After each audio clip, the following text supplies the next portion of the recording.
मनु जी महाराज ने एक बड़ी अद्भुत बात कही है। क्या? गुरुदेव के पास, पिताजी के पास, उनके जीवन से थोड़ा निम्न जीवन जीने का अभ्यास क्रमशः शिष्य और पुत्र को होना चाहिए। गुरु तत्व से थोड़ा सहज, यह भी संस्कार है। ऐश्वर्य किसका? श्रेष्ठ का, हमसे अधिक हो, प्रसन्नता प्राप्त होती, सन्निधि प्राप्त हो, तब भी यह संस्कार दृढ़ होना चाहिए। सोए लक्ष्मण भैया पहले, सोए नहीं पौढ़े और धरी पद जल जाता। मुर्गे ने आवाज दी, उठे लक्ष्मण भैया पहले उठे, प्रभु उठे, उठे लखन निस विगत सुनि अरुण शिखा धुनि, कान गुरु ते पहले जगत पति जागे राम। हमारी परंपरा है, सेवक पहले जगता है। देखिए, जो सेवक है उसको पहले जगना ही चाहिए। किसके पहले? स्वामी के। शिष्य सदगुरु से पहले जगे। शिष्य है, जगना ही चाहिए, ये चिंता होनी चाहिए। हम जब श्री अयोध्या में गोलाघाट रहते थे, हमारे पूज्य महाराज श्री प्रातस्मरणीय पूज्य स्वामी सिया किशोर शरण जी महाराज एक ब्रह्मचारी था। हम तो सरकार के पास ही सोते थे, वो जगते सरकार जाते थे, संध्या के बाद कहते थे, ए फलाना उठ रहे, आगे में चल पाँव छू। तो चलवा उठ करके पाँव छूता था। कहें गुरु जी थोड़ा सुते था, हम कहा चलो पैर छू लिया, अब सो जाओ। हमने कहा सरकार ये ऐसे ही, तो सरकार तो क्या सिद्ध पुरुष है। बोले बेटा, जगाया नहीं जाता है, जगा जाता है। मैं मौन हो गया। देखिए, जो जगेगा वही जगेगा, और जिसको जगाया जा रहा है वो जगेगा नहीं, वो तो फिर जाग गया, वो जाग चुका।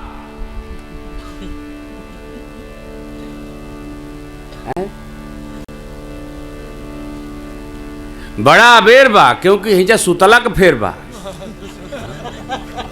बड़ी स्थिति खराब है साहब। उठे लखन, यहीं से पुष्पवाटिका प्रसंग प्रारंभ होता है। उठे लखन निस विगत सुनि अरुण शिखा धुनि, गुरु ते पहले ही जगत पति जागे राम सूरा। देखिए, जगाना पड़े तो समय, आप अपने बेटे को, बिटिया को, भाई को, बहन को, भतीज को, किसी को भी यदि आप जगा के पढ़ा रहे हैं तो हो गया जो होना था, होगा। हाँ, कुछ तो बनबे करी। ऊ ना बनी तो तोहके बिगाड़ी। जगाया न जाए, जगा जाए। हमारी बच्चियां बैठी हैं, सावधान, जागो जागो, दादा जागो, बैठो। यार ये तो होते रहे जीवन भर, बैठो। इस समय होते तो तुरंत ही बेचारे निकले थे कि प्रसाद मिले। सुनो कथा फिर। आज खिचड़ी चली, चिता न करा। हाँ बस, आज घरे चलेंगे इधर। हाँ हाँ, आज ये रुचि बनाई है खिचड़ी। हाँ, बड़का कुकर माँ। हाँ खिचड़ी, जय जय। वही माँ सब आलू मिर्चा तरकारी सब झोंक दे वही माँ, डले ठाकुर। हाँ, हम लोग हॉस्टल में जब पढ़ते थे, सब वही कुकर में डाल देते एक साथ। जहाँ 2 सीटी बजी, जय जय सीताराम। क्योंकि पढ़ के आते थे, भूख लग जाती थी, 2:30 बजे पैदल आते थे, 7 किलोमीटर पैदल जाते थे पढ़ने। BSc और MA ऐसे तो कुछ नहीं मिलता साहब। आपको बताऊं, जगना पड़ता है साहब। पूरा देश सुन रहा है, जगो, जगाइए मत।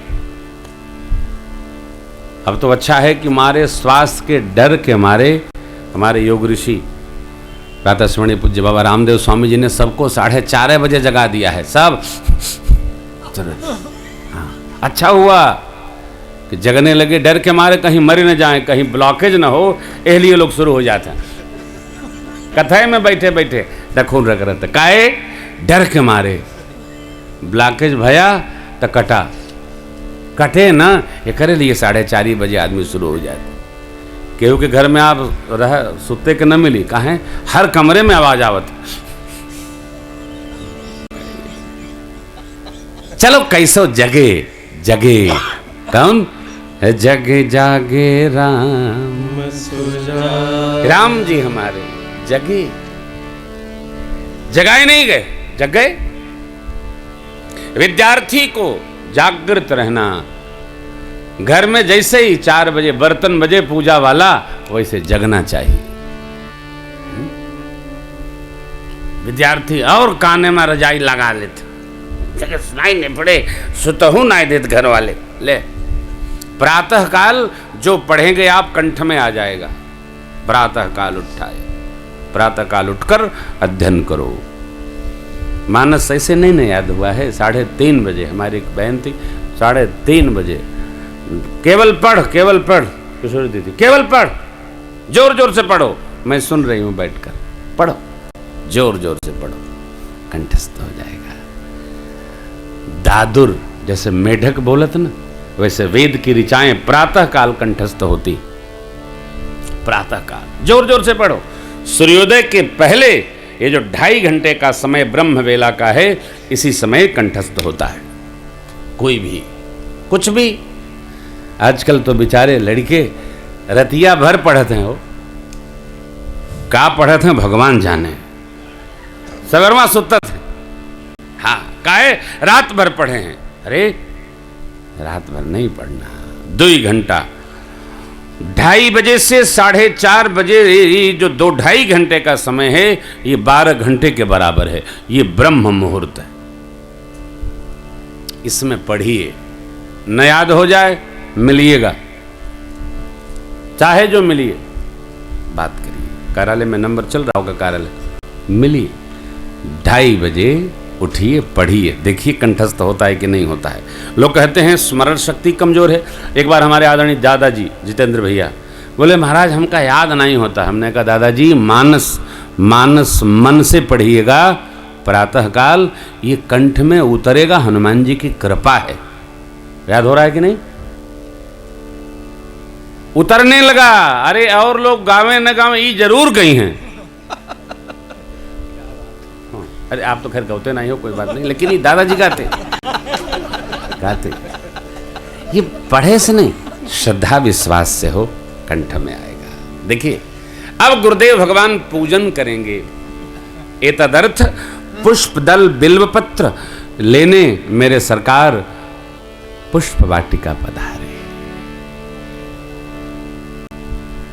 स्मरण रखिएगा, प्रभु हमारे प्रातः काल पुष्प उतारने गुरु जी के निमित्त पुष्प वाटिका पधार रहे हैं।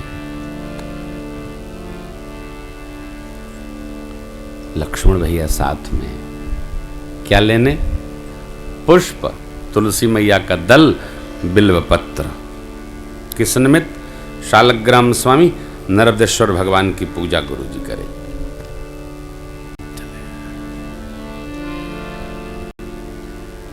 प्रभु पहुंचे और जनक जी महाराज की यह योग वाटिका सा क्या अद्भुत है। आहा,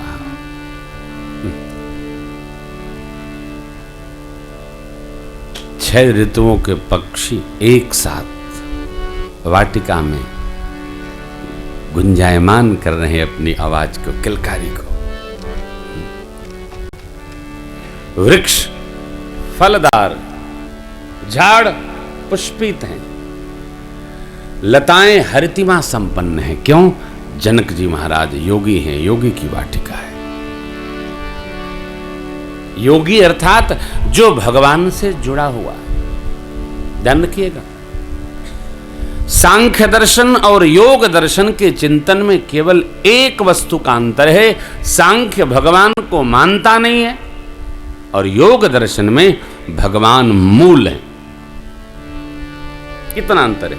इसमें 24 तत्व हैं सांख्य में, और योग में 25वां तत्व परमात्मा है।